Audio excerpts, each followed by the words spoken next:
জাতীয় রাজস্ব board NBR বিলুপ্ত করে অধ্যাদেশ জারি করা হয়েছে।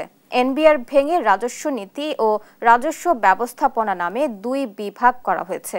সোমবার রাতে জারি করা এ অধ্যাদেশে শুধু রাজস্ব নীতি বিভাগের কার্য পরিধিতে সামান্য পরিবর্তন আনা হয়েছে।